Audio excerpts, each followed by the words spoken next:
Hi guys, Joe here from Lawn Solutions Australia. In this video, we're going to show you how to correctly fertilise your lawn.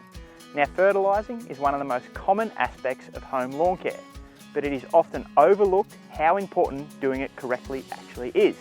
So in this video, we're going to show you how.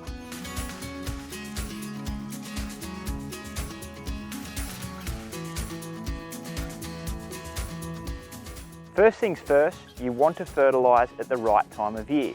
For most common lawns like buffalo, cooch and kikuyu, the perfect times to fertilise are at the start of spring when you notice your lawn growing again after winter, also around Christmas time, and then around Easter time or ANZAC Day is a good time to get some nutrients into the lawn prior to winter. The next step is to select the type of fertiliser you want to use. The two main types are granular and liquid fertilisers. But within granular and liquids, there are different fertilisers with different nutritional makeups.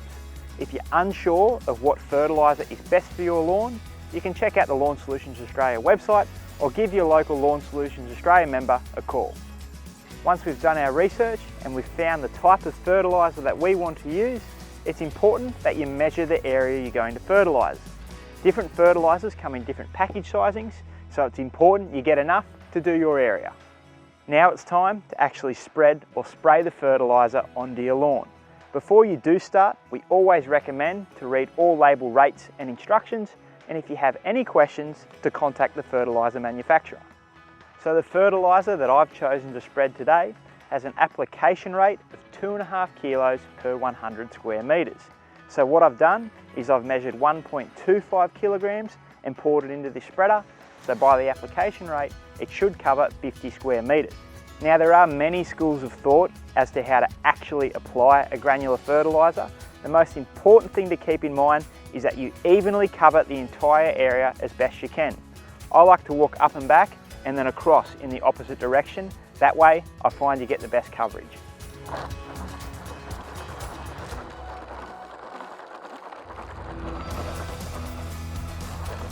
Now, what you do have to be careful of is doubling up on your fertiliser applications. So do keep an eye on how wide the spreader is throwing, because if you use double the amount of nutrients on a certain area, you'll get uneven colours and patterns in your lawn, which no one likes to see. Now, if you've chosen to go with a liquid fertiliser over a granular fertiliser, whilst the application methods are different, the principle of applying is virtually the same. You want to cover the entire lawn area evenly, and before you start, always read the label instructions. Even though you've finished applying the fertiliser, you're not quite done yet. There's a couple of important things you have to do. One of them is sweeping or blowing down any hard surfaces like driveways and paths that the fertiliser might have sprinkled onto. The reason we do this is when you're watering your fertiliser in, or even if it rains, the prill left on the hard surface can actually stain. Now that you've cleaned down your hard surfaces, it's time for the final step, to water your fertiliser in. Now, this is a really important step because if you don't do it, the contents of the fertiliser can actually burn the leaf of your grass if they're left to dry out for too long. Now, not all fertilisers require to be watered in, but the majority do. If you're unsure, just read the label or check with the manufacturer. Now, to water them in is pretty simple. You can use a handheld hose, you can use a sprinkler, or you can time your application to just before rain. One thing you've got to be careful of if you're going to do that is that we're not going to get too much rain. Too much rain can wash the fertiliser straight out of the lawn, but if we're getting 5 or 10 mil, that'll be perfect.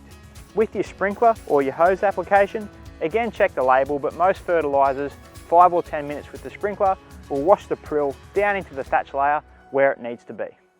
Now, you may not be able to see this on camera, but I can certainly feel it. It's just started spitting rain here, so our timing's been perfect. I've put the handheld hose away for now. I'm going to let nature do its thing and water the fertiliser in for us. I hope this has been helpful and has given you a few tips on how to correctly apply fertilisers. If you want any more information, feel free to contact Lawn Solutions Australia or your local Lawn Solutions member. Thanks for watching, and we hope to catch you next time.